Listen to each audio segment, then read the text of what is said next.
하느님을 우리가 보는 방법이 있어요. 하느님 본 적 계세요? 가끔가다 계셔요. 가끔가다. 저는 하느님을 봤습니다. 그런 분 계시면 빨리 가서 보약을 드려요. 보약 접해서 드셔야 돼요. 이게 허겁 보이고 몸이 허하고 보입니다. 하느님 눈에 안 보이죠? 안 보입니다.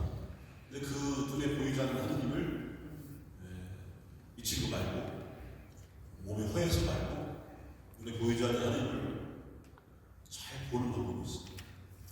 이건 햇빛을 보는 방법인 것 같아요. 햇빛 볼 때 어떻게 봐요? 이렇게 봐요.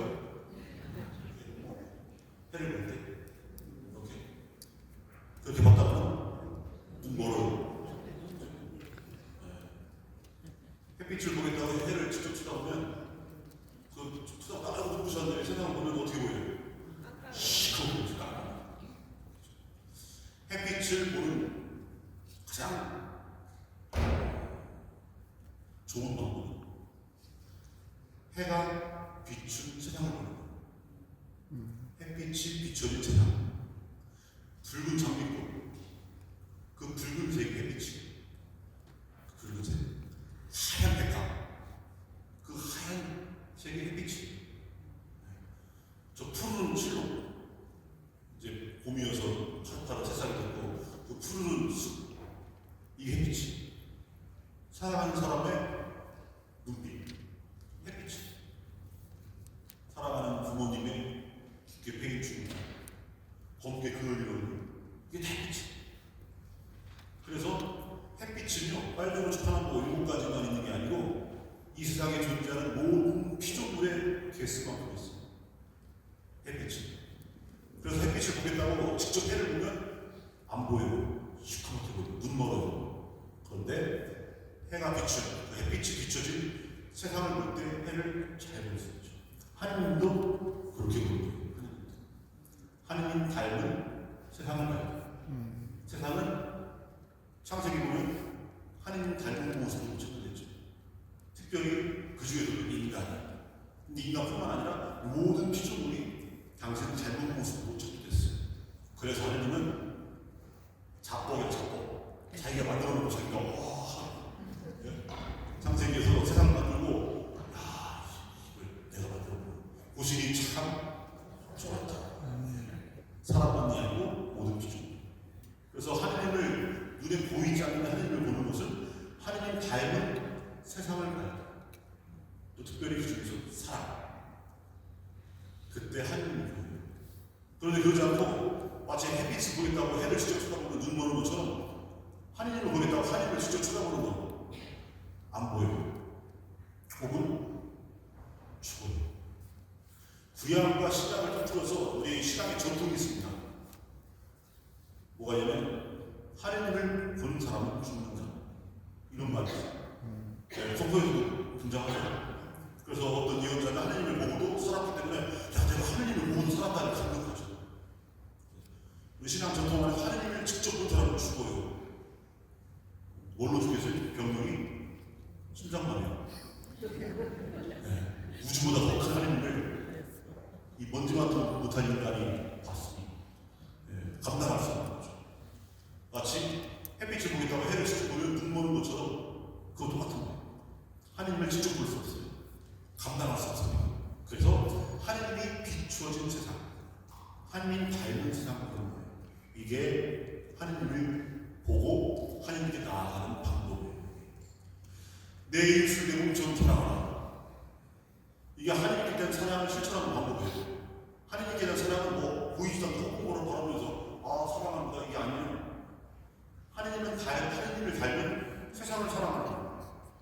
모든 피조물들, 인간을 사랑하는 거예요. 이게 하느님을 사랑하는 거예요. 눈에 보이지 않는 하느님은 눈에 보이는 인간과 이 세상을 사랑할 때 그때 눈에 보이지 않는 하느님을 사랑하는 거예요. 이게 하느님을 사랑하는 방식이에요. 사도행전을 보면 예수님이 승천하신 다음에 제자들이 호구만 보고 있어요. 천사가 나타나서 뭐라고 해요? 왜 호구만 보고 있냐고? 뭐가 있다? 아무것도 없는데. 주님께서는 그렇게 가신 그 모습 그대로 너희 가운데 오셨다. 너희 가운데가 어디입니까? 우리 삶의 자리, 세상. 그래서 우리가 가야 할 곳, 우리가 가야 할 곳은 산꼭대기에서 하늘만 보는 게 아니고 세상을 만나, 세상 속에서 하나님을 만나는 거예요. 이게 우리의 신앙이에요. 그런데 곰곰이 성찰해 보면 그동안 오랜 세월 우리 교회는, 우리 그리스도인들은 세상을 바라보지 않았어요. 어디를 바라봤어요? 성당만 봤어요. 성당. 여러분의 신앙생활이 세상에서 이루어지지 않고 성당에서만 이루어졌어요. 성당 살이. 이 사실을 누가 알려주었는가? 최근에 아주 뼈저리게 이 사실을 우리가 느낄 수 있도록 알려주신 분이 계세요. 우리의 신앙생활이 성당 울타리 안에서만 국한되어 있었구나. 세상을 향하지 못하고. 이 사실을 알려주신 분이 누구냐? 코로나께서 알려줬어요. 이 사실을. 어떻게 알려줬는가? 2020년에 막 창궐했죠. 코로나가. 그때 우리 천주교에서 역사 안에서 사상 초유의 일이 발생했어요. 성당에 오지 말라. 이랬어요. 그죠? 공동체 미사 중심. 물론 성당에서는 신부님, 수녀님들이 계시기 때문에 신부님, 수녀님들끼리만 미사하고 신자들은 오지 말라. 우리 역사 안에 그런 적이 없어요. 박해 시대 때도요. 박해 때도 성당에 오지 말라 한 적이 없어요. 오지 말라 이게 아니고 조심해서 와 이렇게 했어요. 진짜 이거 죽으니까 조심해서 와 이렇게 했지 오지마 한 적이 한 번도 없었는데 처음으로 있는 일이에요. 처음. 그래서 이제 공동체 미사가 중단이 됐죠. 그러니까 또 어떤 신자분들은 말 잘 들어요. 또 다른 거안 들으면서 잘 들어 나오지 말라니까 진짜 아주 철저하게. 그래서 전에 그때 제가 동아동에 있었어요. 대전에.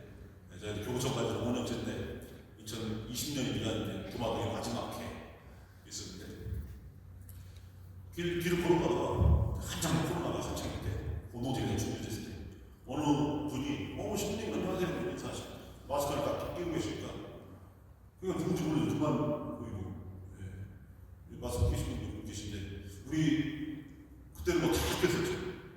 그래갖고 평균 미모가 엄청 올라왔어요. 눈만 보이니까 다 잘생겨 보이고 다 입고 보이고 싹 벗으니까 아씨 그래서 빨리 껴야겠다. 그래갖고 그때가 전국적으로 다 이쁜 미남 미녀들 시대였는데 어쨌든 이 마스크 낀 분이 갑자기 신부님 부르시길래 딱 보니까 누구신지 모르겠어요. 누구신지 저 아무개예요. 아 장님. 그리고 이제 그 자매님이 철저하게 안 나오시고 이제 잘 나오시다가 교회 말에 충성하느라고 나오지 말라니까 열심히 안 나오고.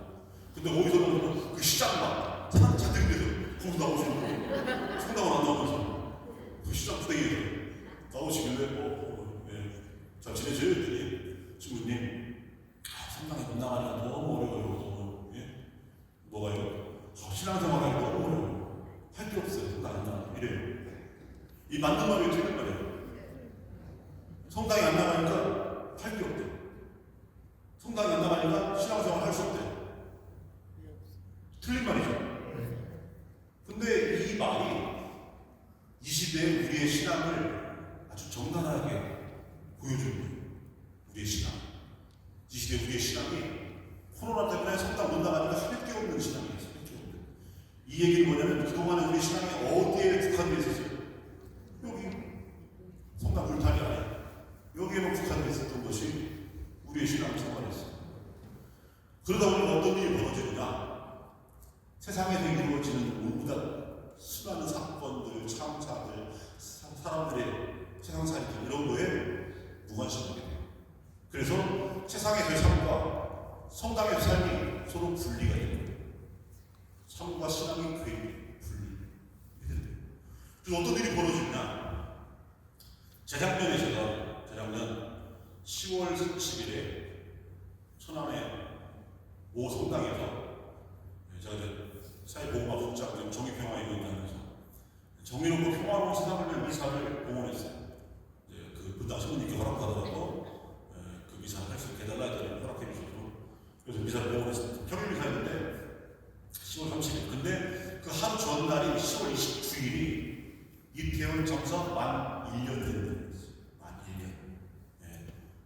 아시죠? 10월 29일 12구 창사라고 하죠. 159명 젊은이들이 이태원 길 한복판에서 선체로 질식해 죽었어요.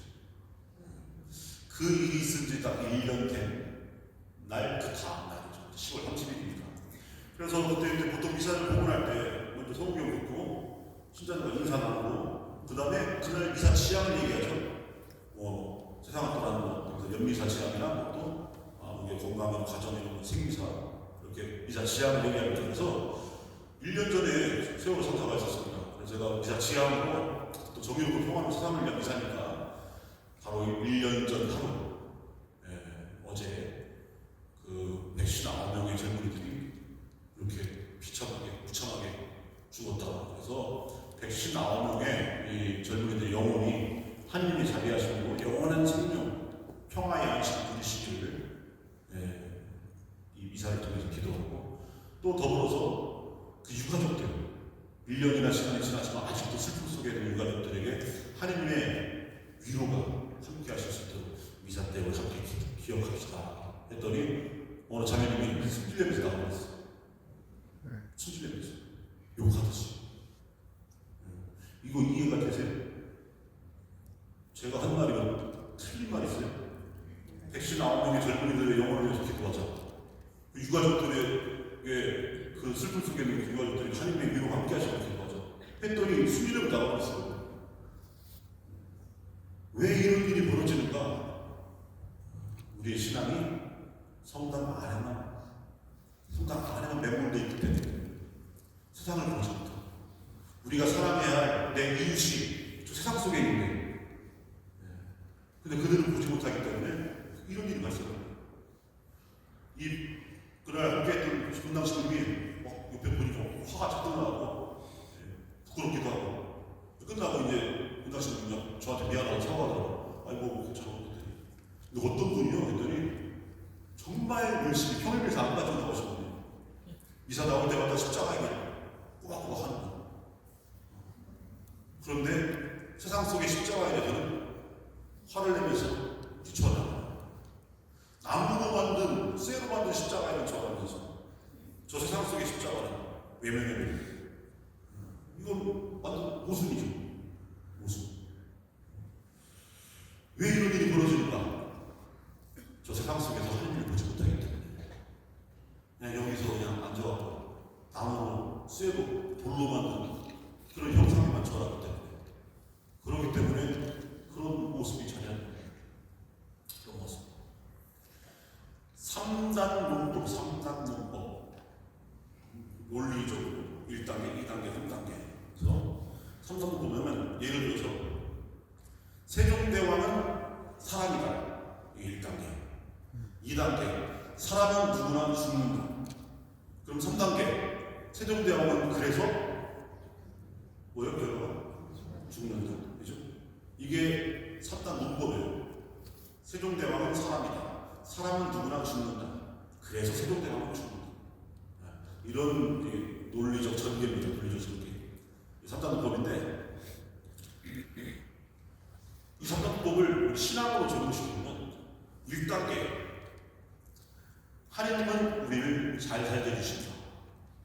이게 1단계. 여기에 대해서 여러분들 이견 있으세요? 맞죠? 다. 이 1단계는요 천주교 신자들뿐만 아니라 모든 그리스도교 신자들뿐만 아니라 모든 종교인들 심지어는 종교가 없는 사람까지도 인정하는 게 1단계예요. 종교가 없어도 뭔가 잘 살고 싶어서 누군가에게 빌고 바라고 기도하잖아요. 종교가 없어도. 그렇기 때문에 1단계는 그리스도교든 그리스도교가 아니든 종교가 있든 없든 다 공통적으로 심지어는 사이비 종교도 1단계에서 공통돼요. 사이비 종교도 똑같이 얘기해요. 하느님이 우리를 잘 살게 해주신다. 이건 신앙의 내용이에요. 그러면 2단계 잘 산다고 하는 것은 땡땡땡이죠. 예전에 제가 우리 본당수님 고향 서천성당 소천에서 욕났어요. 제가 서천성당 주임신 그래갖고 거기서 이제 서천이 엄청 군 전체가 거의 뭐 장암이나 저쪽 서면 바다가 조그만 거 빼고는 전체가 다 가날 보였는데 그래서 공성체 환자 공성체를 하려고 이제 성체를 모시고 운전봉사자 선생님, 그리고 저 수녀님, 그리고 자매님 이렇게 해서 차를 타고 갑니다. 시골이 그렇듯이 마을에 하나 있고요. 쭉 가요. 또 마을 하나 쭉 가요. 근데 오늘 마을을 지나갈 때 근데 자매님, 봉사자 자매님이 수녀님 지금 저기 보세요. 봤더니 어디요? 저기 빨간 집, 이층집 봤더니요. 다른 집은 하나도 이층집이 없는데 그 집만 이층집이고 커요. 빨간 집은 잘 해줘놨어요. 예, 보여요. 신부님, 저 집 되게 잘 살아요. 되게 잘 살아요. 여기서 문제. 저 집 되게 잘 살아요의 뜻이 무엇인가? 1번. 그 집 가족들이 하나님 사랑하고 이웃 사랑하는 사람. 1번. 2번. 돈이 많다. 여기서 몇 번이요? 2번. 우리나라 사람 중에 1번 선택한 사람이 한 명이라도 계세요. 남녀노소 불문하고 저 집 되게 잘 살아요. 저 사람 되게 잘 살고 이 잘 산다고 하는 말의 뜻을 하나님 사랑하고 이웃 사랑하고 부모님 공경하고 형제나 유해 기재하고 뭐 이런 의미를 받아들일 수 있는 사람이 한 명도 없을 거라고 단언합니다. 우리나라에서 잘 산다고 하는 뜻은 돈이 많고 지위가 높은 이게 잘 사는 것의 기준. 돈과 명예와 권력. 이게 잘 사는 우리나라에서. 네. 하나님 사랑하고 이웃 사랑하고 가족을 이루고 나는 줄 알고 이걸 잘 산다고 얘기 안 해요. 만약에 어느 날 여러분들 손주나 자녀들이 엄마한테, 우리 아빠한테 아빠, 저는 앞으로 꿈이 있어요. 뭐 제가 가진 걸 가난한 사람과 다 나누는 거예요. 그래 여러분들은 어때 마음이? 이 정도는지 이 새끼가 돌았나? 저는 좋은 대학교 가서요 성공할 거예요. 이런 거야. 그래 아주 우리 딸 이런 건데 저는요 가진 거 있으면요 다 정말 가난하고 남은 거예요. 또 엊그제 사준 그게 두 번째 써 그거요 제 짝꿍 줬어요. 그러면 미친놈 이런 거지. 이게 우리들의 모습입니다. 어쨌든 자, 이 시대에 잘 산다고 하는 것은 뭐냐? 돈과 명예와 권력을 지킵니다. 그리고 이제 그냥 돈과 명예와 권력이 아니라 이 앞에 간서가 있어요. 나만. 차별적인 돈, 차별적인 권력, 차별적인 명예.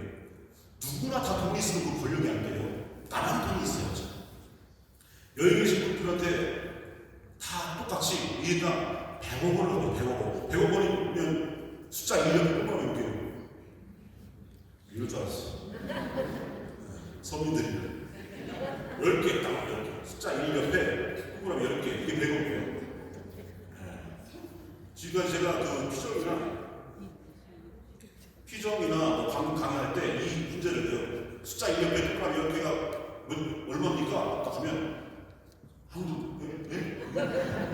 근데 딱 한 분만 유일하게 100억이 없고 녹용치는 대부분은 잘 몰라요. 왜냐면 우리 제임스가 없어요. 대부분 그죠? 100만 원에 있으면 좋지. 100만 원. 하여간에 여기 계신 분들에게 다 100억 원씩 있어요. 그러면요 그건 권력이 될 수 없어요. 다 똑같은 거죠. 권력은 격차와 차별에서 나만 갖고 있어요. 나만. 그때 권력이 돼요. 만약에 어느 한 분이 1000만 원을 갖고 있고 나머지는 한 푼도 없어요. 그때 1000만 원은 권력이에요. 특강 끝나고 나한테 붙어 마시면 하세요. 그래? 붙을 수 있는 거예요. 나만 갖고 있어야 돼요. 나만. 세상 사람들은 권력을 주는 거예요. 그래서 차별과 불평등을 지향합니다. 그걸 좋아하는 차별과 여러분들은 평등한 세상을 원합니까? 이렇게 물어보면 예 원합니다 라고 대답할 거예요. 여러분 평등한 세상 원하세요? 네? 평등한 세상 그죠? 사람들은 평등한 세상을 원하지 않아요. 거의 많습니다. 왜냐면 여러분들이 뭐 먹으려고 딱 줄 섰었죠. 굉장히 마침을 소문나는 시간. 근데 좀 일찍 가서 했는데 시간 맞춰 갔더니 줄이 어마어마하게 나왔었어. 점심 먹으러 갔더니. 그래갖고 이 줄 섰다가는 1시간 동안 정도 기다려요. 야 이거 어떻게 해야 되지? 여기까지 일부러 왔는데 먹고 가자. 나 갈까? 고민하고 있는데 갑자기 주인이 뭐 잠깐 밖에 나왔다가 어머 자매님 그랬더니 우리 매주만이 다음에 사장이 그러더니 치사하고 오셨나봐요. 근데 여기 줄 서야 된단 말이에요. 그러더니 알고 봤더니 식당 쪽 뒤쪽에 별채가 하나 있는데 거기에 사람들이 정말 좋은 방 하나 있어요. 잘 안 보이게 한마디 해줘요. 이런 거 좋아요, 안 좋아요? 좋지. 이런 거 좋아요. 차별받는 건 싫지만 차별적으로 대접받는 건 너무 좋죠. 그죠? 아무래도 한 시간을 기다려야 되는데, 근데 다행히 우리 왼쪽만에 사모님 와서 어머 여기 계셨네요. 아 사장님인지 몰랐네요. 이런 거 좋지. 화장품 가게 갔더니 부르더니 어머 또 왼쪽만에 사모님이네. 그래서 이쪽 오시라고 하더니 샘플 아직 샘플 다 주면 안 되는 거 같아요. 항상 얘기하지 말고 자기만 쓰세요. 얘기하지 마세요. 죽다는 얘기. 그러면 이런 거 좋아요. 좋지. 우리 마음속에 그게 있어요. 마음속에 우리가 차별 대우받는 건, 차별받는 건 싫지만 차별적 대우를 받는 건 좋아해요. 그래서 우리는 세상에 존재하는 수많은 불평등, 차별적인 구조들, 그런 제도들을 쉽게 없애려고 하지 않아요. 왜냐하면 나도 누리고 싶으니까. 내가 지금 처지에서는 못 누리지만 내가 또 그 위치에 가면 내가 누릴 수 있습니다. 그래서 차별과 불평등, 격차 이걸 좁히려고 하지 않고 그냥 놔두는 겁니다. 이게 우리들의 모습입니다. 그렇죠. 어쨌든 그래서 잘 산다고 하는 건 차별적으로 나만 다른 사람들보다 더 나만 돈과 명예와 권력을 갖는 것, 이걸 잘 사는 거라고 생각해요. 부모님들이 자식 잘 살길 바라는 것도 뭐 하나님 사랑하고 일상하고 이걸 바라는 게 아니에요. 우리 자식 좋은 대학 가고 좋은 직장 가고 돈 많이 벌고, 나는보다 똥덩어리 벌어서 높은 자리에 올라가고 또 더 유명해지고 이런 거 바라는 거예요. 다른 사람 상탐하면 내 자식만 상탐하면 좋고 돈과 명예와 권력 차별적으로 이게 잘 사는 것의 기준이 됐어요. 자, 그렇다고 한다면 어떤 일이 벌어지느냐? 자, 2단계가 뭐냐면 잘 산다고 하는 건 땡땡땡이죠. 돈과 명예와 권력이다 이렇게 되거든요. 자, 그럼 1단계부터 다시 1단계. 하느님은 우리를 잘 살게 해주시자. 자, 이게 우리 신앙의 주제입니다. 하느님은 우리를 잘 살게 해주시자. 2단계. 잘 산다고 하는 것은 돈과 명예와 권력을 차별적으로 갖고 있는 거다. 그러면 끔찍한 3단계가 나와요. 끔찍한 3단계. 그래서 하느님은 우리에게 뭘 줘요? 돈과 명예와 권력을 주십니다. 이렇게 나와요. 3단계 하느님은요, 예수님이 우리에게 보여준 하느님이 아니에요. 돈과 명예와 권력, 다른 사람들보다 차별적으로 나에게만 주시는 돈과 명예와 권력을 주시는 하느님, 그런 하느님을 뭐라고 부르느냐? 성서에 나와요. 구약성서에 바알신이라고 해요. 바알신 뭐냐면 우리에게 차별적으로 돈과 명예와 권력을 주는 하느님. 그래서 세상에 존재하는 수많은 차별과 불평등과 격차를 없애지 않고 그대로 두시고 오히려 더 그걸 심화시키는 하느님, 요단 하느님이 등장하는 거예요. 바알신. 자, 그럼 여기서 1단계, 2단계, 3단계에서 뭐가 문제입니까? 1단계는 문제가 없어요. 하느님이 우리를 잘 알려주신다. 이거 아무 문제 없어요. 문제는 2단계 때문에, 2단계 때문에. 잘 산다고 하면 돈과 명예와 권력이다. 요거 때문에 그래요. 그래서 3단계 이상한 하느님이 튀어나와요. 하느님은 우리에게 불평등하고 차별적인 구조를 만들어 줌으로써 우리에게 돈과 명예와 권력을 주는 하느님. 이렇게 되거든요. 악마 같은 하느님이 등장하는 악마 같은 하느님. 3단계. 우리 신앙이 왜 세속화되는가? 왜 부패하고 부정하게 되는가? 왜 광학 광야에서 전광 같은 사람? 그런 목사들이 막 등장하는가? 2단계 때문에. 그래서 3단계 바알신 같은 하느님이 등장하는 거예요. 그래서 우리 신앙에서 정말 중요한 게 뭐냐면 1단계보다 더 중요한 게 2단계예요. 1단계는 다 인정해요. 쉽게 인정해요. 2단계가 중요한 거예요. 뭐요? 잘 산다고 하는 것은 무엇입니까? 그래서 여기서 그러면 1단계는 이걸 믿을 줄이라고. 믿을 줄. 하나님 우리를 잘 살게 해주신다. 믿을 줄. 여러분들이 예비자기의 시간에 주라 배우는 거, 혹은 사도신경에 주라 외우는 거, 이사할 때 이사 경륜을 통해서 사제가 읽고 외우는 거, 이게 다 믿을 줄이에요. 2단계는 뭐냐? 잘 산다고 하는 것은 땡땡땡이다. 삶에 대한 정의. 잘 사는 게 무엇인가? 이걸 사회교리라고 해요. 사회교리. 여기에서 틀어져요. 여기에서 인간이 잘 산다고 하는 것은 어떤 삶인가. 그리고 이걸 알아야 됩니다. 근데 지금까지 우리의 신앙은요, 1단계는 열심히 외우고 1단계는 열심히 알아요. 전능하신 전능성 천지의 천주를 전능나이가 이거 잘 알아요. 그런데 그것을 세상 속에서 어떻게 살아가야 되는가, 이건 몰라요. 이게 삶입니다. 두꺼운 신구약성서는요, 구약성서, 신약성서 전체가 뭐냐면 이게 삶이에요. 전체가. 왜냐? 세상 속에서 하나님을 보는 것이 성서예요. 성서의 내용이 뭘 있습니까? 인간의 역사, 인물, 사건들로 이루어졌죠.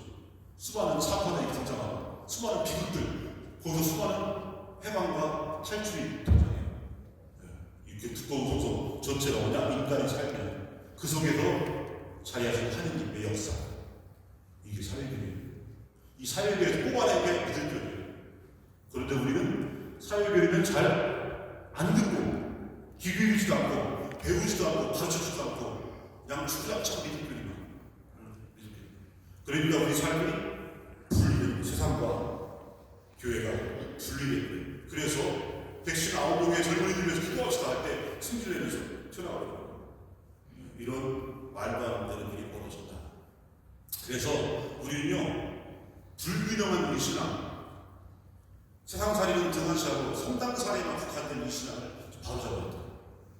이제 세상살이 말이죠. 여러분들 일주일 동안 성당에서 몇 시간 안에 있어요? 몇 시간? 몇 시간 안 돼요, 그죠? 매일 미사 나오신다 하더라도 몇 시간 안 돼요. 매일 강당으로 주일에만 나오시는 분은 그야말로 더 안 되고, 대부분의 시간을 어디서 보내세요? 세상에서 보내요. 직장, 가정, 학교, 길거리, 시장 등등등. 세상에 보내는 시간 대부분. 그리고 여러분의 신앙생활은 대부분 오히려 세상 속에서 더 많이 이루어져요. 세상 속에서. 물론 성당에서는 참도 중요하지만 세상에서 이게 중요한 겁니다. 그런데 거꾸로 되는 거죠.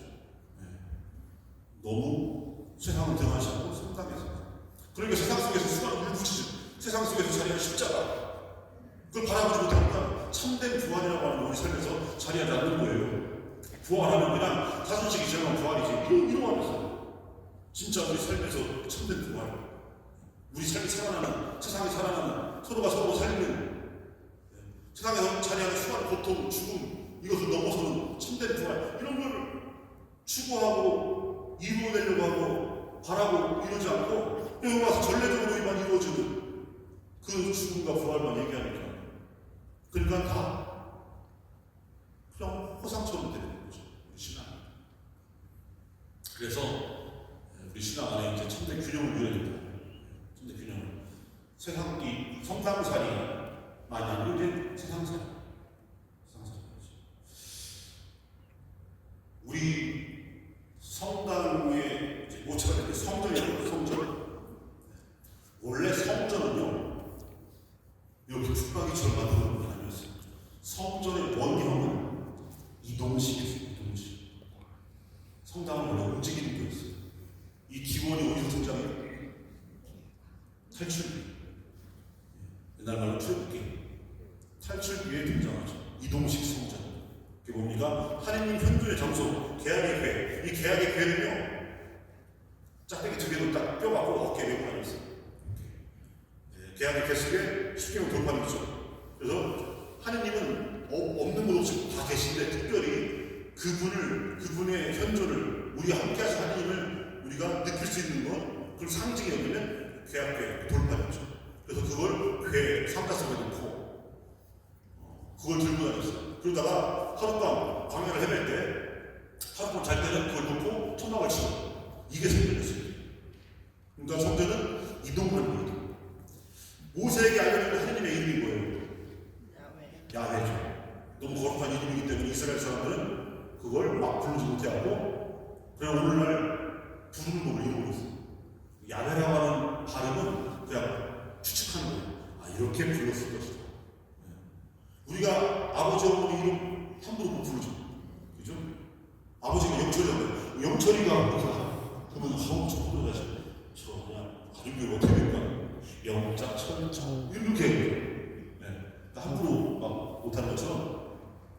마찬가지로 하느님 이름이니까 함부로 부를 수 없어서 그러다 보니까 그냥 글자만 나오는 거예요. 글자만. 그러니까 부를 법을 잃어버렸어요. 그냥 우리가 보통 어르신들 모이게 때 당신이 그렇게 하셨어 이렇게 당신이란 표현 쓰죠. 그런 식으로 그래서 이스라엘은 엘로힘 뭐 그런 식으로 불렀어요. 야훼라는 이름을 못 부르고 하느님께서 그분께서 이러시고 어쨌거나 그 정도 거룩한 이름인데 이 야훼라는 이름 하느님의 이름의 뜻이 뭐냐면 모세가 알려주죠. 나는 있는 자 존재하는 자가 거룩하다 이 뜻입니다.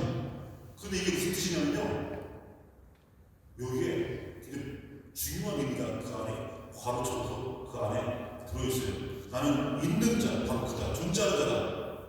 너희들과 함께 뜻이 너희들과 함께. 너희들이 어디에 있든지 세상의 중심에 있으면 거기에 세상 끄트머리에 있으면 벼랑 끝에 서 있으면 어디에 있든지 심지어 우주 저 끄트머리에 있어도 나는 너희들이 어디에 있든지 너희와 함께 있겠다. 너희와 함께 존재하는 자다 이 뜻이에요. 함께 존재하는 자. 없는 곳 없이 이게 야훼의 이름이에요. 하느님의 이름. 그래서 그 하느님의 이름 밖에 하느님이 거처하시는 성전도요 없는 곳 없이 있는 거예요. 하지만 그래도 이스라엘 사람들이 이제 광야를 헤매죠. 에집트를 탈출하고 광야를 헤맬 때 그들이 광야 한가운데 있으면 한가운데 계시고 광야 끄트머리에 있으면 끄트머리에 계시고 총 시작점에 있으면 시작점에 계시고 이스라엘 사람들이 늘 해분하는 그 여정 안에서 늘 함께 계시죠. 그래서 이스라엘 사람들의 성전의 본래 모습은 그렇게 이동식이었습니다. 모든 곳에 계신 하느님을 보여주게 됩니다. 그런데 이동식 성전이 언제부터 붙박이가 되느냐? 다윗과 솔로몬 때부터 붙박이가 되기 시작합니다. 다윗과 솔로몬 때부터. 이스라엘 사람들이 이제 시나이 광야를 헤매면서 엄청난 깨달음을 얻게 됩니다. 출애굽만 탈출한다고 되는 게, 에집트만 탈출한다고 되는 게 아니었어요. 에집트를 탈출해서 끝났다가 아니라, 웬일이에요? 40년 동안 헤매죠. 말이 40년이 300년이 될 수 있고, 40이라는 숫자는 상징이에요. 정화의 시간. 하느님을 만나기 전에, 혹은 약속 땅에 들어가기 전에 정화의 시간 40년. 300년인데, 어쨌거나, 에집트를 탈출한 것으로 끝나는 게 아니고, 40년이라는 시간이 필요했어요. 그 시간 어떤 시간이 됐습니까? 종살이의 망령을 쫓아내는 시간이 되겠죠. 종살이의 망령. 에집트만 탈출한다고 그 백성들이 완전해지는 게 아니에요. 아직도 그 습성에 젖어서 오랜 세월 종살이 하다 보니까요. 노예 근성이라고 하거든요. 노예 근성. 그럼 어떤 일이 벌어지냐? 실제 성서를 보면요. 탈출한 다음에 불평막 모세한테 배고프다, 목마르다, 고기 먹고 싶다. 그래서 하다 뭐라고 하면 그 에집트에서는 그래도 잘 먹었었는데 거기서 고기도 먹었었는데 이런 얘기가 하는 거예요. 그러면서 에집트로 돌아가고 싶다. 이런 일제 36년 딱 퇴락했는데 다시 식민지 시대 다시 꿈꾸는 거예요. 아 일본 사람 그리고 식민지 때는 좋았는데 이런 거예요. 괜히 여기 만주까지 와가지고 독립운동하다 한답시고 거기 배고생이고 뭐 먹지도 못하고 배고파 죽었는데 그래도 식민지 때는 그래도 비록 중도는데 했지만 그래도 우리 주인마님 일본 마님이 그래도 뭐 먹으라 줬는데 이런 생각하는 거예요. 식민지에 대한 망명, 노예 근성. 심지어는 모세가 죽어야 이스라엘에 간다. 못한 얘기 하는 거예요. 그놈들 중에 모세가 죽어야 이스라엘에 간다. 이런 망명들. 이런 것들을 떨쳐내는 시간이 40년이었습니다. 떨쳐내는 시간. 어쨌거나 그런 거 우리도 참 비슷하죠. 우리가 80년 전에, 만 80년에요. 1945년 해방됐어요. 그런데 완전한 해방이 아니에요. 왜냐? 우리도 광야의 여정을 겪고 있어요. 식민지의 망령이 우리 발목을 계속 붙잡고 있어요. 친일파들이 사라지지 않고 1948년 반민특위를 만드는 반민족 해결자 처벌 특별법, 그 특별위원회를 만들어가고 하려고 했는데 처벌을 못했어요. 1949년에 카페 들어가고 아니 정부에서도 없애고 있어요. 친일정부. 그런 바람에 친일파들이 처벌되는 게 아니라 오히려 사회 유지를 찾아가고 오늘날까지 이렇게 되는 거죠. 그러니 친일의 망령이 사라질 수 있겠는가? 그러니까 이 나라가 계속 지금까지 이렇게 발목 잡히고 더 나아가려고 하고 심지어는 이제 국민을 대상으로 센터까지도 해버렸죠. 그래서 친일센터까지 벌어지고 이런 일이 벌어지니까 아직 식민의 망령이 발목을 잡고 있는 거예요. 그래서 우리도 해방된 지 80년이 넘지만 우리 광야의 여정을 걷고 있습니다. 어쨌든 이스라엘 백성들의 여정을 보면 그들이 40년이나 시간 동안에 끊임없는 깨달음을 합니다. 깨달아요. 그래서 하나님께 죄짓고 벌받고 다시 안 그러겠다고 사서 빌고 그런 과정에서 이스라엘 백성들이 진짜 중요한 깨달음을 얻게 됩니다. 그래서 신앙의 광야의 여정에서 이 사람들이요 신앙을 정립을 해요. 그 이전의 신앙, 출애굽하기 이전에 이스라엘 백성들의 신앙은요 원시 신앙이었어요. 원시. 왜냐면 그때 아브라함, 이삭, 야곱의 하느님, 그들 조상 때부터 내려온 하느님을 믿었는데 이 하느님은 어떤 하느님이었냐면 세상에 수많은 신들 중에 하나였어요. 수많은 신들 중에 유일한 신이 아니에요. 그런데 수많은 신들 중에 하나인데 우리 조상 대대로 믿었던 우리 민족 신 야훼는 힘도 더럽게 없어요. 힘이 있으면 우리가 종살이를 할 이유가 없겠지. 근데 우리가 에집트에서 종살이를 하는 걸로 보아하니 우리가 조상님들 때부터 믿어왔던 하느님은 힘도 더럽게 없구나. 가장 힘센 하느님은 이집트 민족이 믿었던 라라는 신이 제일 세구나. 이런 정도였어요. 그런데 이 사람들이 이제 광야의 여정을 거치면서 40년의 여정을 거치면서 깨달은 거예요. 아니구나. 참된 하느님, 우리 조상 대대로 믿어왔던 야훼 하느님밖에 없구나.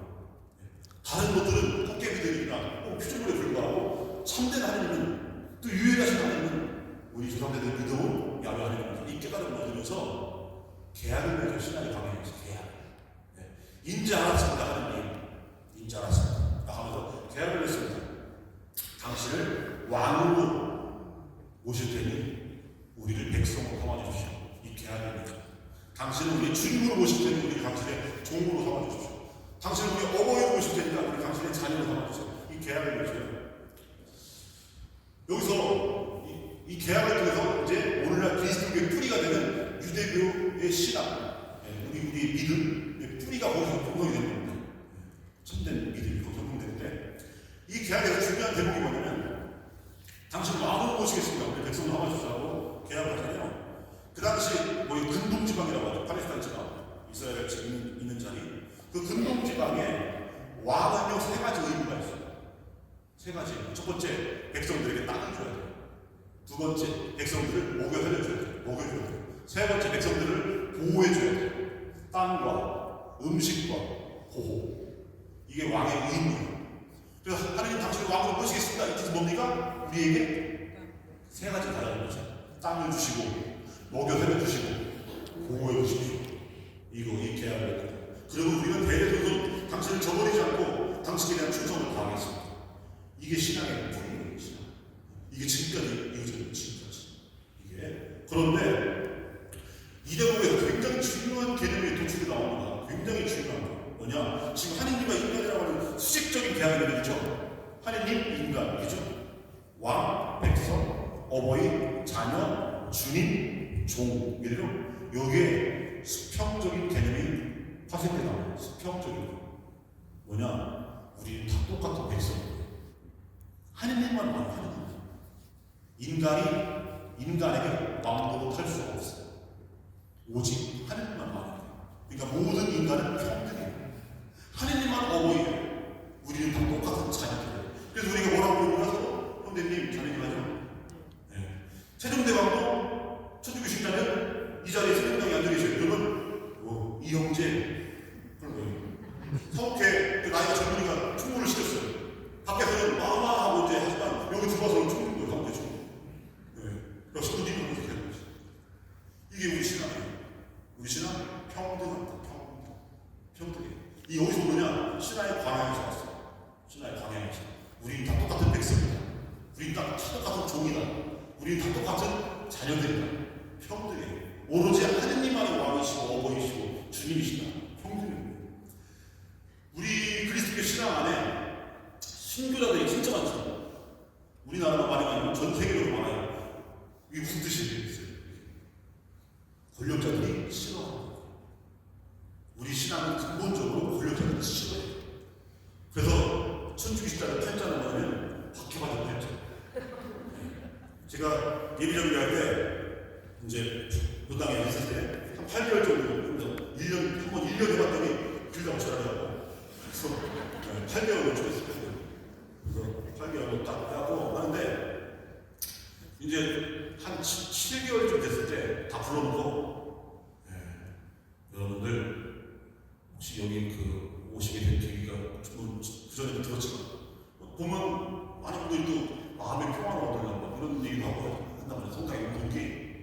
그래서 제가 그때 이제 아예 새해 받기 전에 말씀드립니다.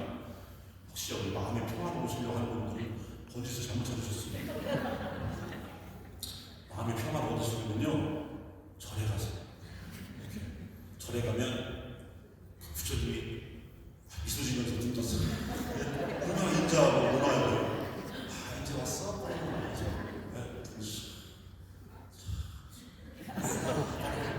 웃으면서 미소. 근데 우리는 문을 들어오면 뭐요? 아니, 대웅전에 불정군이랑 비명세로 어제 마음이 가나 이거는 막 의사소리 진짜 내가 했었어요. 이러고 내 십자가 대십자가 이러고 있고 대웅전 가면 풍경소리가 탕탕 야 네가 거기 문정군이 앉아가지고 누나 미소를 짓고 있으면 평화롭지.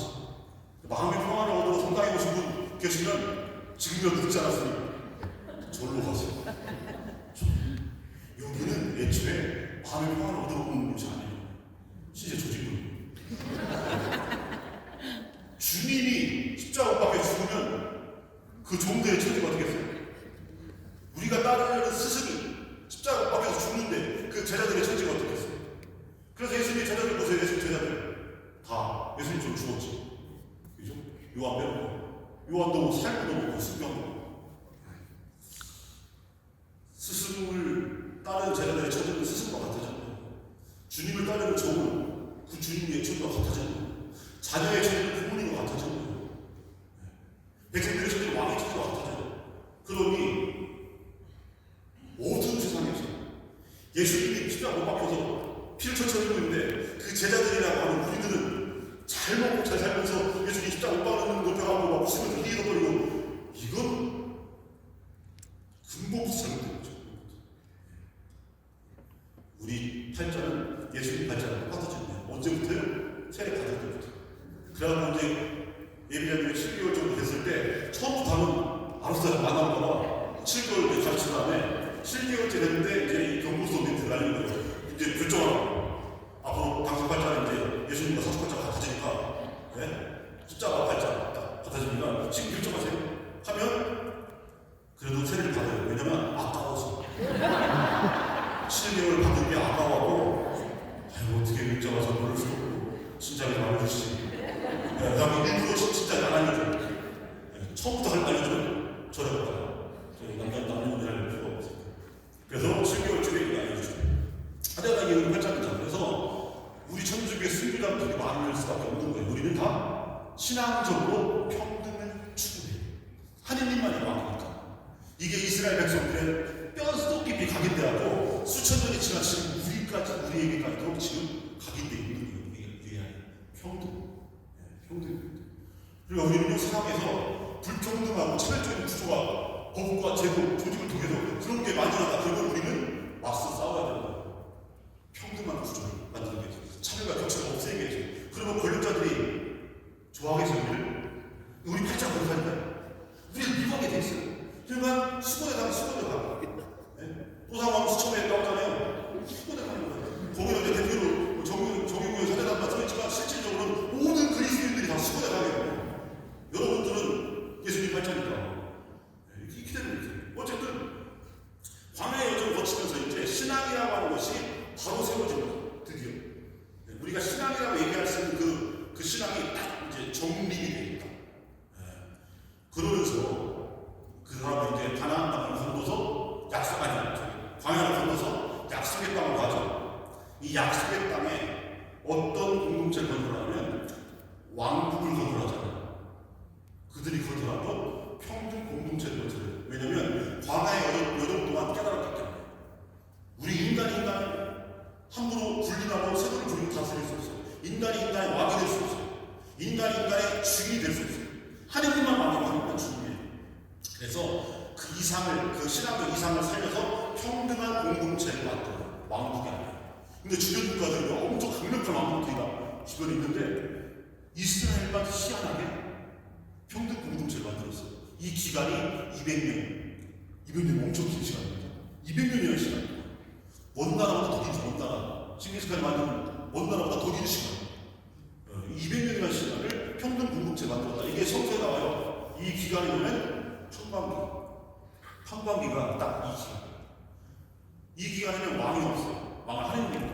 그래서 12부족 동맹체, 각 부족장들이 모여서 회의를 해요. 합의체. 근데 그래도 사람들이 많이 모여 살으니까 분쟁과 갈등이 생기죠. 그 분쟁과 갈등을 해결할 사람이 필요해요. 재판관이 필요해요. 그래서 앞에 재판관이 제자 빼고 판관을 넣으면 재판관이 주인만이에요. 예, 재판관이 그때 이제 딱 등장해서 중요한 어떤 뭐 갈등이나 뭐 속사가 걸렸을 때 그걸 해결해주는 사람들이죠. 혹시 전쟁이 일어나면 또 전쟁용 판관이 생겨요. 이게 사무소 대표죠. 이런 사람들이죠. 이게 판관이 200년 동안 있었대는데, 그런데 문제는 뭐냐면 다 좋은데 신앙적 이상 평등 공동체를 구현하는 건 다 좋아요. 그런데 문제가 있어요. 전쟁 때문이죠. 전쟁 때.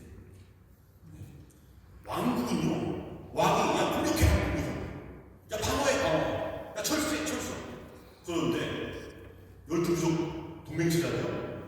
저 북쪽 갈릴레아 지파가 옆 국가에서 쳐들어와서 막 낙타려가는데 이제 회의를 해요. 모여갖고 갈릴레아 지파 부족장이 우리 좀 도와줘. 우리 옆에서 블레셋 민족이 우리가 다 이제 패고 다 뺏어가고 있어. 좀 도와줘. 하니까 저 밑에 남쪽에 있는 남쪽에 멀잖아요. 유다 지파 부족장이 우리 농번기요. 우리 좀 바쁜데 어떻게 하면 버텨봐. 허무한다 이러고 있는 거예요. 회의하다 끝난 거예요. 그러니까 그걸 200년 동안 그냥 동네 죽인 거예요. 200년 동안. 그래갖고 200년이 지난 다음에 야 우리가 언제까지 동네 불복할 거냐. 다른 건 다 좋지만 전쟁 때만큼은 뭔가 일사불란한 명령체계가 필요하지 않겠냐? 그래서 우리는 왕은 인간이 왕이 될 수 없으니 하느님만이 왕이시니까 전쟁만 수행할 수 있는 그런 정도의 사령만 하나 저기. 그러니까 삼성 같은 사람 상시적으로 만든다. 상시적으로. 그렇게 전쟁만 수행하는 판관을 만든다. 그래서 그런 생각을 하게 됩니다. 그리고 그때 뭐냐면 이제 평강기 마지막 지금 사무엘이 판관을 할 때, 사무엘이 마지막 판관이었어요. 마지막. 사무엘 때 백성들이 동네국 좀 그만합시다 우리. 상설 전쟁용 판관이나 전쟁용 사령관 하나 만듭시다. 해갖고 만든 게 누구였어요? 사울이었어. 사울.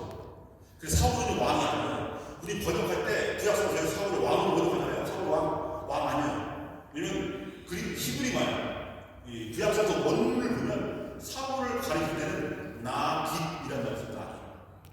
근데 다윗을 가리킬 때는 우리말로 똑같이 왕으로 번역하지만 다윗의 명칭이 달라요. 멜렉. 가나안 지역 용어인데 이 가나안 지역 용어에서 나깃은 왕이 아니에요. 이건 좀 하얀만죠. 왕은 멜렉이에요. 그래서 다윗 때부터 진짜 왕이 됩니다. 진짜. 사울까지는 왕이 돼요. 그런데 이제 번역사 우리가 왕을 번역합니다. 어쨌든 자 사울을 혹독하게 하나 만들어놔서 너는 전쟁만 해 이렇게.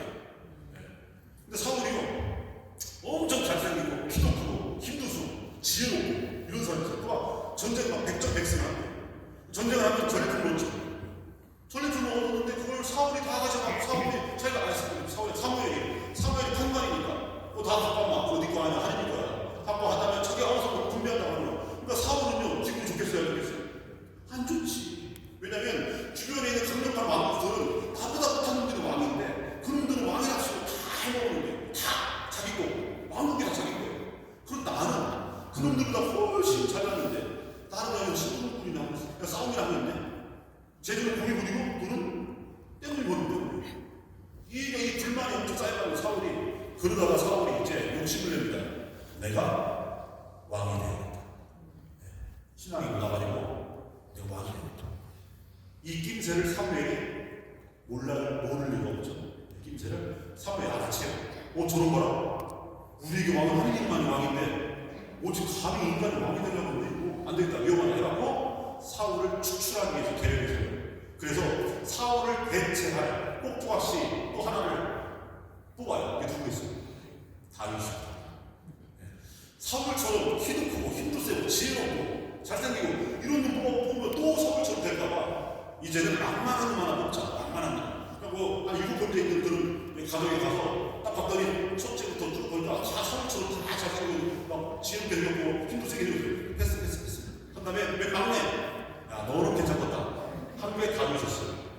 들판에서 해dun이나 승리나 들고 친구로 가면 탁 하나 치고 양이나 치고 하는 조금 꼬맹이 또 올라가 오늘부터 네가 저기 전쟁 수행하는 사령관이야 하고 머리에 긴 낙인이라고 하는 직분을 준 거예요. 멜렉이 아니야. 너 이제 사울 대신에 네가 해. 사울이 시키면 안 되겠어. 그래갖고 다윗을 이용해서 사울을 축출한 거예요. 사울을 축출해. 그런데 사무엘이 호랭이 새끼, 호랭이 새끼 뽑아놓은 거죠. 그래갖고 늑대 같은 사울을 호랭이 새끼 다윗을 통해서 내쫓은 다음에 자기도 내쫓게 사무엘. 그래서 사무엘도 축출되면서 그 200년 동안의 판단 시대가 막을 내리고 드디어 왕정 시대가 시작된 겁니다. 그래서 다윗은 나깃이라고 하는 총사령관이 아니고 멜렉이라고 하는 왕의 호칭을 쓰기 시작해요. 그런데 문제는 뭐냐? 아무도 다윗을 왕으로 인정하려고 하지 않아요. 다윗. 왜냐? 그들의 뼛속 깊이 신앙 속에 하나님만 왕이니까 우리 다 본드만데 다윗 형제, 다윗 형제 뭐 직무상 그냥 뭐 높은 자리에 있지만 사실은 그냥 똑같아요. 이런 시선으로 자기를 바라보니까 다윗이 불안하죠. 왜냐면 자기도 어느 순간에 사울처럼 될 수 있습니다. 불안해. 어떻게 좋지 못하는 거지. 불안한 거예요. 자기도 사울꼴 될 수 있습니다. 그러다가 머리를 쓴 게 뭐냐? 사람들의 이목이 어디에 쏠려 있을까 봤더니 어디에 쏠려 있겠어요? 사람들의 이목이 계약의 괴가 놓여있는 바로 천막 성전. 거기에 사람들이 이목이 다 쏠려 있어요. 거기에 하나님이 계십니다. 진짜 왕이 거기 계십니다. 문제는 그래서 이제 예루살렘이라고 신도시를 다윗이 건설합니다. 예루살렘 신도시를 건설하고 거기다가 왕궁을 포식해줘요. 근데도 백성들은 거들떠간 거예요. 그냥 그 천막 속에 계약의 괴만 보는 거예요. 그래서 다윗이 그 계약의 괴를 옮겨와요. 예루살렘을 옮겨옵니다. 왜냐면 사람들의 시선이 이제 엉뚱한 데 있다가 아니 계약의 괴 옮겨가는 그렇게 가보죠. 그러고 예루살렘에다가 갔다 오니까 이제 예루살렘을 가는 거예요. 근데 문제가 있어요. 이 이동식이잖아요. 또 누가 들고 가면 큰일 나요. 그래가지고 머리를 정리하고 머리를 쓰다가 못 움직이게 하죠. 이걸 여기다가 벽돌로 만든 천막이야. 천막을 움직일 수 있습니다. 걷고 메고 갈 수 있습니다. 계약의 괴를 못 움직이게 벽돌로 천막 이 성전을 만들어서 붙박이로 만든 거죠. 그러면 이스라엘 백성들이 하나님께 이목이 집중되니까 그럼 예루살렘에 벽돌 성전이 있으니까 벽돌 성전을 볼 거 아니에요? 벽돌 성전 너머에 뭐가 있겠어요? 다윗의 왕궁이 두 개를 겹쳐요. 그래서 성전을 보면 그 뒤에 왕궁이 보이게 이렇게 지려고 설교들을 그렸어요. 설교들을 그렸는데 이걸 실행하지 못했어요. 누가 무서워서? 백성들이 무서웠어요. 백성들의 뼛속 깊이 조상 대대로 왕은 하나님이기 때문에 다윗의 왕이 아니야. 이게 있기 때문에 자기가 설교만 그리고 그걸 실제로 지려고 하면 폭동이 일어날 거야. 그래서 못하고 있었어요. 못하고 있던 것을 그 아들 솔로몬이가 지혜의 왕이라고 우리가 칭송하잖아요. 그건 초창기. 나중에는요 부와 권력을 거머쥐면서 이제 아나문이 되는 거야. 아나문. 그래갖고 원래 똑똑한 놈이 나쁘다면 더 심각하잖아요. 그 솔로몬이 이제 그 거대한 막 해외 무역하면서 전략병도 하고 어마어마한 부를 썼어. 아버지 때는 군사력만 있었지만 이제 솔로몬은 군사력과 함께 부유한 거예요. 돈까지 있었어요. 그러니까 다른 사람 눈치 볼 게 없어요. 두려운 게 없어요. 이 왕국은 내 거야. 그리고 솔로몬은요 초창기에만 하나님의 사람 지혜로운 왕이었지 나중에 타락해가지고 아주 못된 왕으로 됐어요. 솔로몬인데 어쨌든 그래서 솔로몬은 우리 아버지는 살았으면 아니고 백성들도 내 거고 왕국도 내 건데 다 내가 하겠다고 하는 건데 뭐 이렇게 겁나갖고 그것도 못했대 하고 갖고 아버지가 설계도만 그린 걸 실제로 벽돌로 만들어 놓은 게 솔로몬. 그때부터 어떤 일이 벌어졌냐? 신앙이 타락하기 시작해요. 이제 하느님은 없는 것 없이 모든 곳에 계신 하느님이 아니고 어디에만 계세요? 예루살렘에만 계신 하느님. 예루살렘 성전 안에 갇혀 계신 하느님 되는 거예요. 야훼라는 이 이름의 뜻은 없는 것 없이 너희들이 벼랑 끝에 있으면 벼랑 끝에 함께 있을 거고 저 우측 끝에 있으면 우측 끝에 함께 있을 거다라고 없는 것 없이 계신 하느님이 이제는 뒷방모이네처럼 붙박이가 돼갖고 예루살렘 성전 거기 방구석에다가 거기 모셔져 있는 하느님이 된 거예요. 그 전에 하느님을 만나려면 내가 있는 모든 곳이 하느님이 계시는 곳인데 이제 하느님 만나려면 어디로 가야 돼요? 예루살렘은 예루살렘. 다른 곳에는 하나님이 없어요. 거기로 가서 지나죠. 이렇게. 이때부터 뭐가 생기느냐? 성전 중심주의가 생겨요. 성전 중심주의. 근데 이 성전 중심주의는 뭘 만들어내냐면 성직 중심주의를 만들어요. 성직. 성전에 누가 있어요? 성직자가 있죠. 사제. 그래서 성전 중심주의는 성직 중심주의를 만들어내는데 이게 얼마나 심각하냐면, 자, 성전을 붙박이로 만들어내면서 성전이 어떤 역할을 하냐면 하나님을 만나는 공간이라고 하는 그 거룩한 의미가 점점 상실해 가면서 뭐가 되냐면 세상 사람들 구구의 인간으로 구분해 놓는 그런 장치가 되거든요. 성전에 들어올 수 있는 사람과 들어올 수 없는 사람을 만들어요. 성전에 들어올 수 있는 사람은 하나님을 만날 수 있고 하나님을 통해서 정화될 수 있어요. 그래서 의로운 사람. 근데 성전에 들어올 수 없는 사람은요, 죄를 씻을 수 없어요. 죄인인 거지. 그래서 성전에 들어올 수 있는 사람은 의인, 성전에 못 들어온 사람은 죄인. 이 기준이 성전에 들어있어요. 그러면 이 기준이 뭐냐? 율법에서. 그 율법을 누가 해석해요? 법조인들이 해석하는 법조인, 율법학자, 바리사야, 대사자, 이런 분들이 성직 중심주의가 되는 거예요. 그래서 성전 중심주의와 성직 중심주의는요, 본래 평등한 우리 신앙이 차별적인 그런 모습으로 부패하고 변질되게 만들어놓은 원흉이 된 원죄가 되고 있어요. 성전에 들어갈 수 있는 사람, 들어갈 수 없는 사람, 차별화시키면서, 그래서 이스라엘 백성들을 차별적 구조, 그 사회를 차별적 구조로 병들로 만들어 놓은 게 바로 성전, 예루살렘 성전의 시작입니다. 성전 중심주의, 성직 중심주의. 이걸 통으로 깨우친 게 누구냐? 누구겠어요? 성전 중심주의와 성직 중심주의. 세상 사람들 다 평등한, 하나님 앞에 모든 자녀, 평등한 백성이 아니고 차별적으로 사람들을 그렇게 구분해놓은 이 병든 세상을 다시금 회복시키기 위해서 성전 중심주의, 성직 중심주의를 깨우신 분. 예수님이 깨우셨어요. 그 예수님이 어떻게 만들었느냐? 이렇게 만들었어요. 예수님이. 여인아, 내 말을 믿어라. 너희가 이 산도 아니고 예루살렘도 아닌 곳에서 아버지 예배를 드릴 때가 온다. 사마리아 물가에서 그 여인이 가셔놨습니다.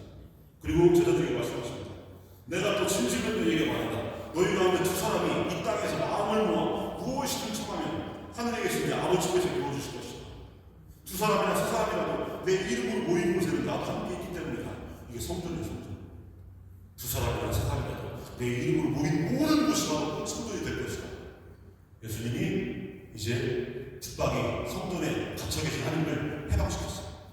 그래서 여러분들이 밟고 있는 모든 곳이 성전이 되는 거예요. 모든 곳이. 그래서 예수님께서 성직 중심주의, 성전 중심주의를 온몸으로 거부하면서 깨부시면서 뭐라고 하시냐면, 성전에 가셔서 이 성전을 헐고 내가 사람을 다시 시켰다. 내가 곧 성전이고 내 이름으로 기도하는 모든 곳이 바로 성전이 될 것이다.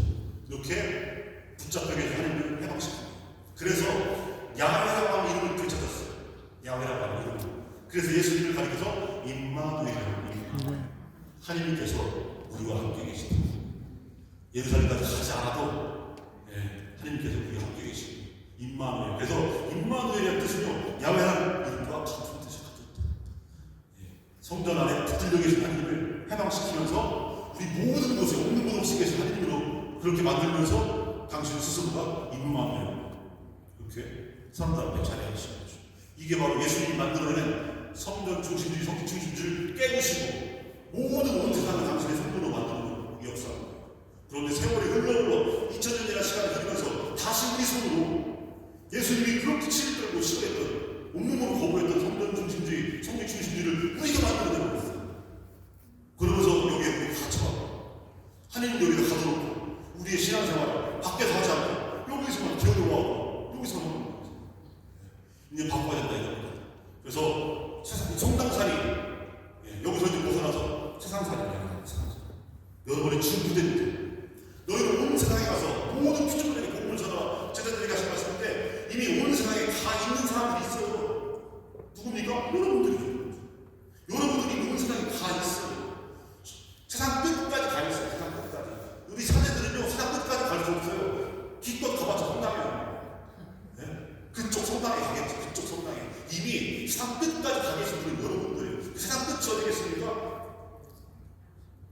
우리 서울대 연세대 고려대 아주 우리나라 최고의 그 대학이죠. 그 학교에 그동안 그 청소 노동자들이 휴게실이 하나 없었어요. 휴게실. 그래갖고 그동안 점심밥을요 화장실에서 먹었어요. 청소하시는 자매님들이 그 냄새나는 화장실에서 밥을 먹었어요. 그래갖고 연세대에서는 뭐였냐면 우리 좀 화장실 휴게실 하나 만들어주세요. 거기 밥이라도 먹게 했더니 그래서 시위를 했습니다. 시위. 그랬더니 그 연세대생 하나가 몇 명이 모여갖고 그 청소 노동자들을 고발했어요. 시끄러워서 공부 못하겠다. 나쁜 놈들. 그런 사람들, 그런 서울대, 그런 연세대, 그런 고려대 이런 사람들이 공부해가지고 나중에 판권 다 되고 해갖고 나라를 이만하게 만드는 거예요. 다른 사람들 아픔, 고달픔, 목마름, 절박함 이런 거 신경 거 없어요. 그 청소 노동자들이 그 휴게실 조그마한 거 하나 만들어달라고 거기서 밥이라도 먹게 이걸 고발해버렸어요.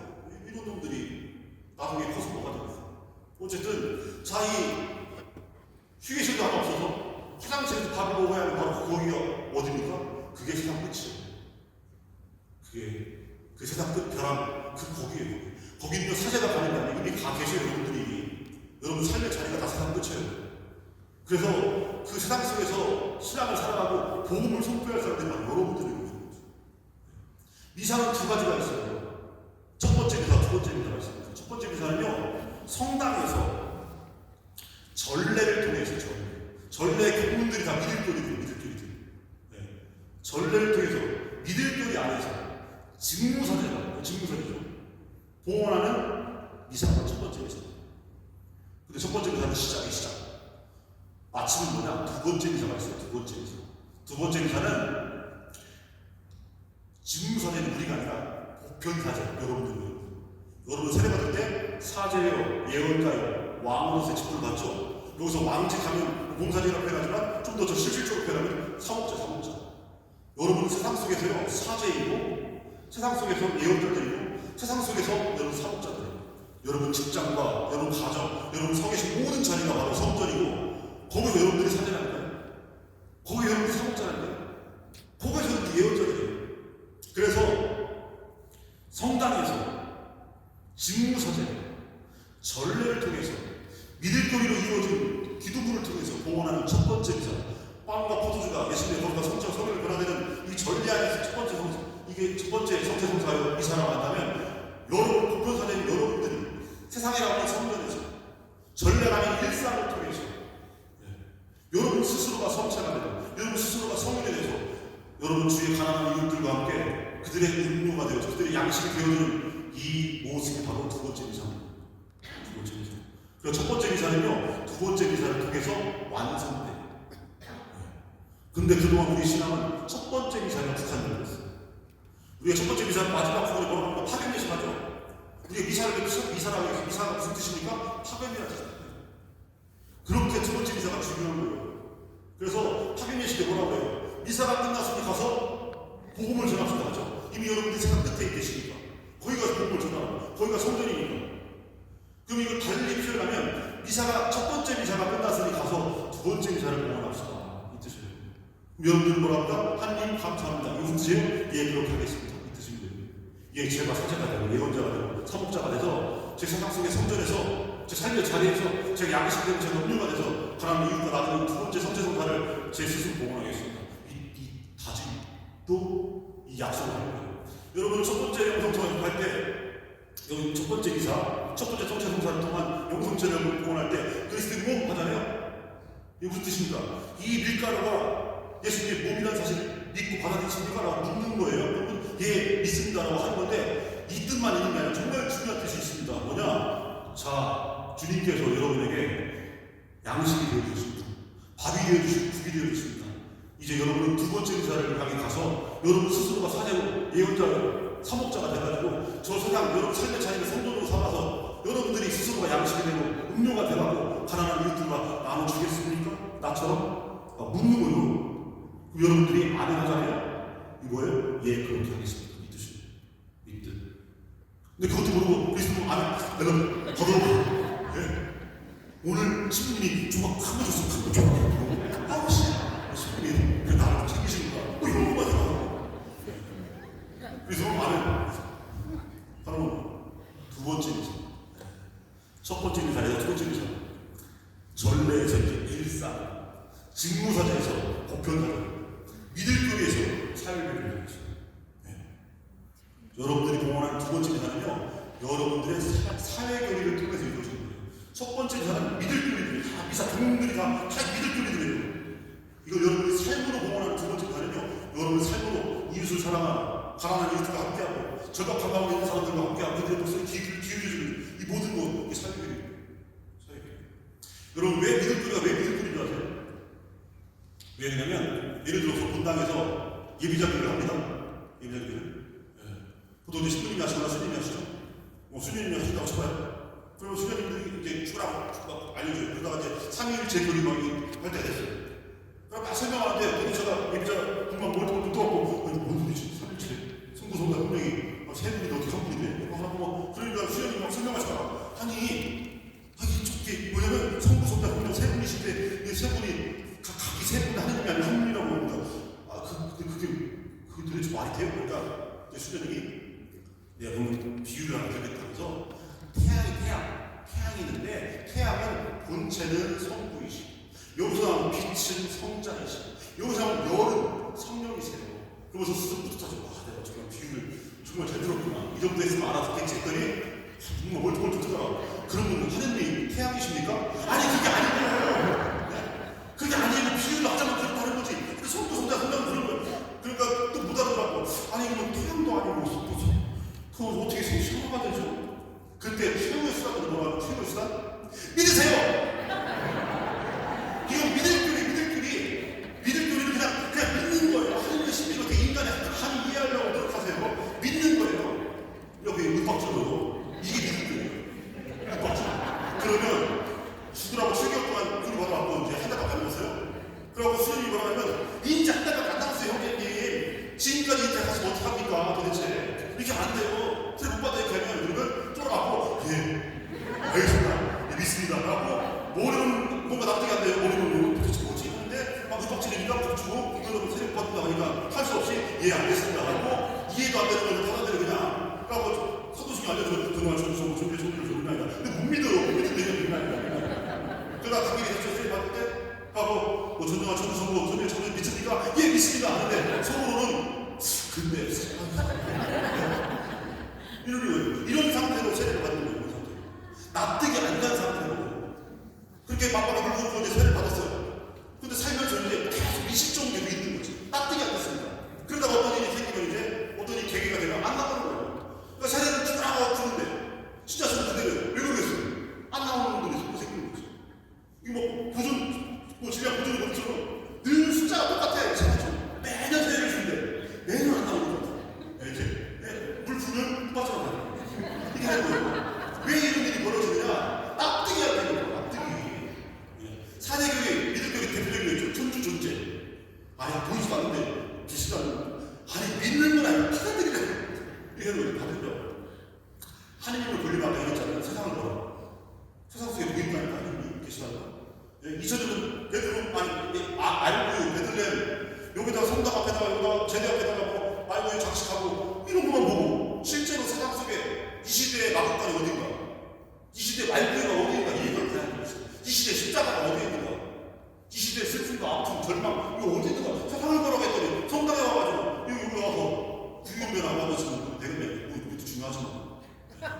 그래서 천주 존재는요 미들교리로만 하면 이해 못해요.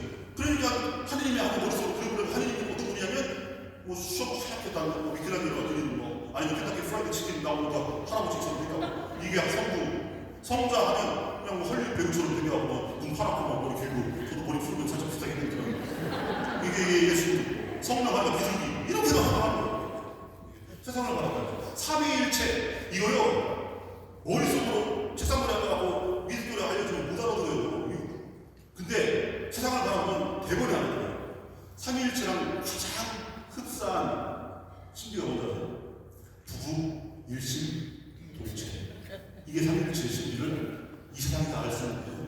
피 한 방울 안 섞인 사람이 하나가 되는 거예요. 여기서 말하는 일심이 뭐겠어요? 이게 사랑이에요. 사랑으로 하나가 되는 거예요. 사랑으로. 옛날 우리 2002년 월드컵 때도 그까지 그 축구에 대한 사랑 그걸로 하나가 됐잖아요. 대한민국 사랑자 잡잖아요.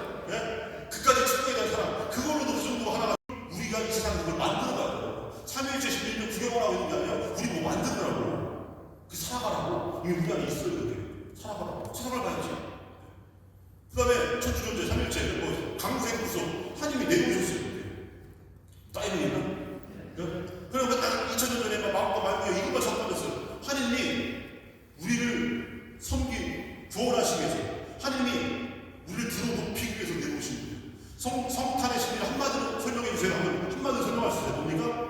하나님이 인간이 되신 이유는 인간을 하나님처럼 만들어주려고. 예, 이게 섬김의 심리예요. 그래서 사랑은요 늘 내려오는 거예요. 사랑은요 저 위에 앉아가고 나 올라와. 이게 사랑이 아니에요. 임금님이 상가마마가 저 천민 백정의 딸을 사랑하면요, 야 네가 올라와. 못 올라가요. 어떻게 백정이 임금님까지 올라와요. 임금이 내려가는 거예요. 임금이 내려간다고 임금이 귀천해주는 게 아니라 그 백정 딸, 그 천민 여인을 그런 존귀한 존재로 들어올려주는 거죠. 사랑하게 되면요 갚아주고 싶어요. 예. 근데 왕이 그 천민, 그 백정의 딸을 사랑하면서 그래 나는 너를 사랑해 하니까 겨울 나오지 마. 와먹으라고 했어. 이건 사랑이 아니에요. 사랑하게 되면 갚아주고 싶어요. 손톱만큼의 차별, 격차를 원하지 않아요. 인정할 수 없어요. 갚아주고 싶어요. 이게 하나님의 마음이고 이게 사랑이에요. 이걸 사랑을 보면서 우리는 이걸 깨달았어야 돼요. 사랑을 보면서 강생 구속의 심리를. 예. 또 인과 창선보라고요. 그리고 창선보라도 아니 근데 저희 수녀님 혹은 신부님 창선보라라고 하셨는데 솔직히 생각해보면 나쁜 놈들 도다 살고 차가게 하는 사람들 막 투지에 우회하고 돈내주고 수선들은 막 투지에 가라고 실밥 수선들은 막 여의도 광장에 몇 배를 딱 막고 똑똑하게 사는데 무슨 창선보라입니까? 얘기하면 할 말 없잖아요. 그죠? 뭐라고요? 죽으면 가요. 죽으면 천당 가고 죽으면 지옥 가요. 그러니까 우리가 배우는 교리가 죽으면 뭐 하는 거예요? 세상에서 어떻게 생각해요? 네, 세상에 상선보라는요 세상에서 그렇게 만들어 가라는 거예요. 그렇게 만들어 가라는 우리가. 예. 아무리 가족이 많고 부유하고 그러다 죄를 지고 감옥에 가야 되고 아무리 가족이 없어도 차가운 성찰을 하면 사람들도 존경받는 그런 사람을 만들어 가라는 거예요. 죽으면 가는 게 아니고. 예. 세상을 바라보면서 우리가 울분을 터뜨리지 않습니까? 야 저놈들 죄가 많은데 왜 감옥도 안 가? 내가 풀려나? 그리고 저 사람들은 진짜 해매고 그거 버스 기사가 그거 커피 사 먹었다고 그거 횡령죄로 해고해야 됐어요. 그 판사가 톡톡톡 하고 그냥 해고시키라고 했어요. 너무하지 않습니까? 수십억 수백 대만 분들은 감옥도 안 가고. 예. 그리고 바로 울분을 터뜨리죠. 그리고 우리 하나님께 기도하면서 이 세상을, 그런 세상을 하나님 보시기에 좋은 세상으로 만들어가고 싶은 그런 다짐, 그런 결심, 예. 그런 투심 이거 해나가는 겁니다. 바라보면서 그냥 선다가 거들어 여기서 그냥 세상 일과 아무 상관없이 여기서만 일만 있는 게 아니에요. 세상에 고통받는 사람들이 기도합시다 하면 그런 소리 하지 마세요. 아우씨. 네? 마음의 평화를 얻어봤더니 우리 신부님 맨날 가는데 그런 얘기 막 아우씨. 절에 가라니까. 이런단 말이에요. 그래서 상선보라라고 하는 이 믿음교도요. 이거 죽으면 천당 가고 천당 가는 그런 개념이 아니라 이 세상에도 만들어가는 거예요. 세상을 바라보면 이 하나님의 신비, 이 믿음교회에서 말하는 이 모든 신비들이 다 이해가 돼요. 하나님 닮은 세상을 못해요. 그런데 우리 신앙은 여기에서만 국한되었으니까 그러면 교회가 되는 거죠. 성당은요, 프랑스 교황님의 성당은 야전병원이에요. 야전병원. 야전병원은 교도로 모시아요. 파견된 곳이죠. 빨리 치료해서 세상으로 니들 할 일 빨리 살아.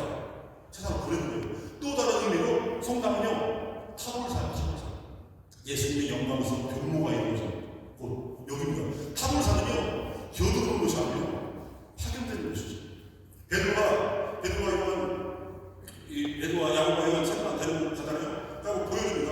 왜냐면 제자들에게 당신 순한 예고를 해요. 나를 붙잡혀가고 주지교 공당을 받아가고 십자가 받아 죽을 거다. 근데 걱정하지 마, 나 살아날 거야 하는데 제자들은 살아날 거라만 들리지 않아요. 왜냐면 그동안은 그런 얘기 안 하시다가 갑자기 죽는다는 얘기를 하니까 제자들이 막 시무룩해 있죠.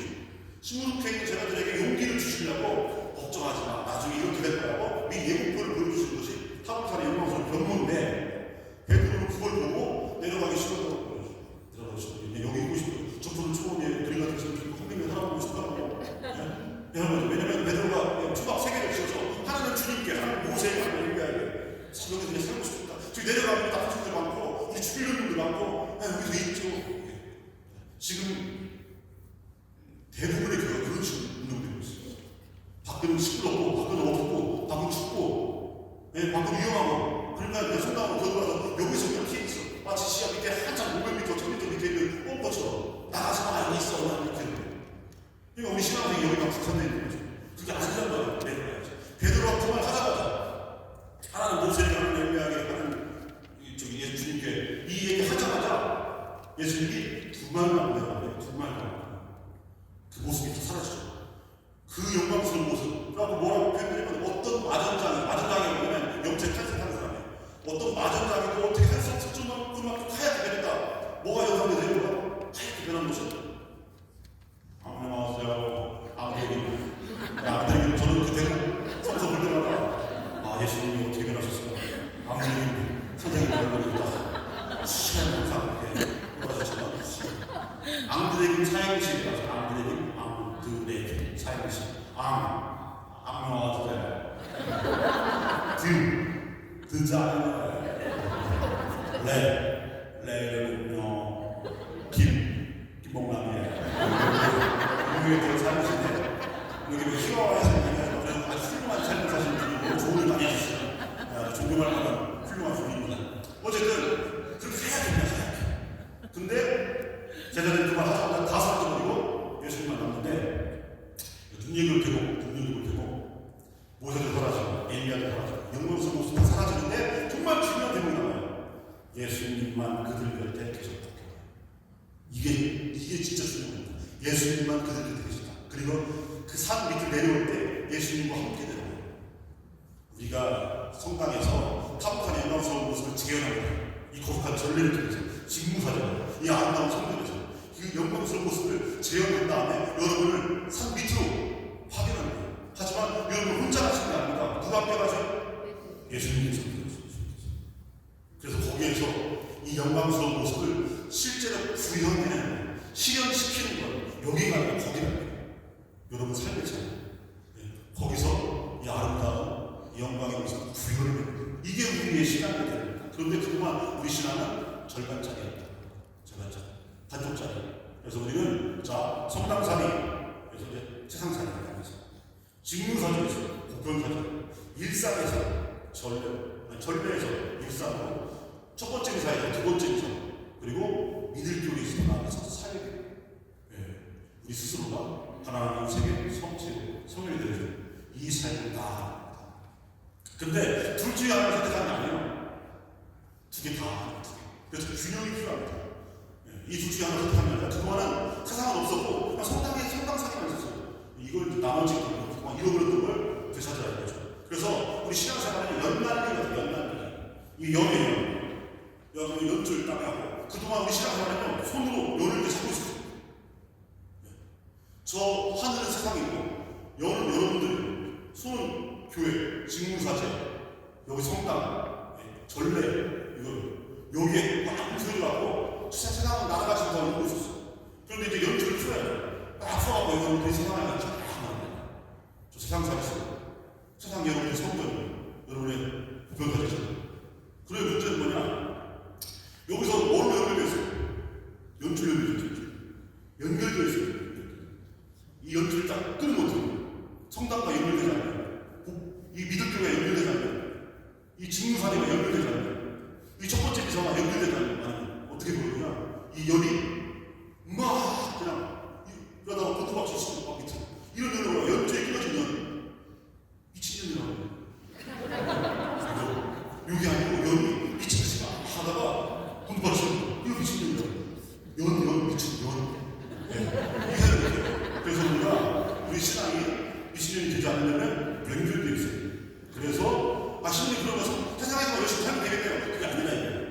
항상 여기서 제자들이 자기 공명, 용기 이걸 받고 세상을 향해 산 밑으로 내려가는 것처럼 여러분도 이 자리에 모여서 세상을 살아가다 보면요 이게 만나시는 때가 있어요. 그렇죠?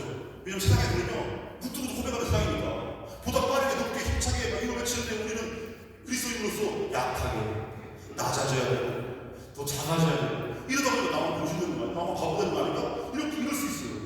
그럴 때 여기 오는 거예요. 왔더니 나 같은 분들이 또 있네? 이런 거예요. 야, 나같이 정말 이 바보 같은 삶을 선택한 사람들이 나 말고 또 있구나. 이게 맞는 거구나. 라고 여기서 용기, 경력, 이걸 받고 확신을 받고 또 하게 되는 또. 그러다가 일주일 뒤에 살다가 또 뭐가 움츠려지고 막 정말 또 여기 와갖고 다시 치유되고 도움받고 계속 하는 거예요. 이게 우리 신앙생활이에요. 그렇게 해야만이 우리의 삶이 균형 잡힌 삶으로 하나님을 향해 나아가고 모두를 구원하고자 하는 하나님의 그 뜻에 우리가 봉사할 수 있는 겁니다. 서로 사랑하라 라고 할 때 사랑의 대상은 주 세상 속에, 물론 우리들끼리도 사랑하겠지만 주 세상 속에, 우리가 사랑의 원수 어디 있어요? 세상 속에. 물론 성당에도 있어요. 성당에 있는데 주 세상 속에 있어요.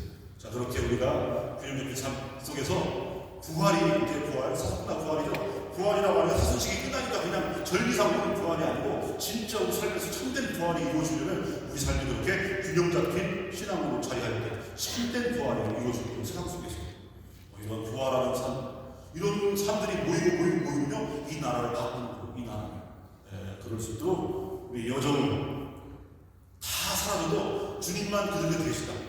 이 믿음 하나로 세상을 향해 확인을 나갔으면 좋겠습니다. 마치겠습니다. 마치기도 영광 좀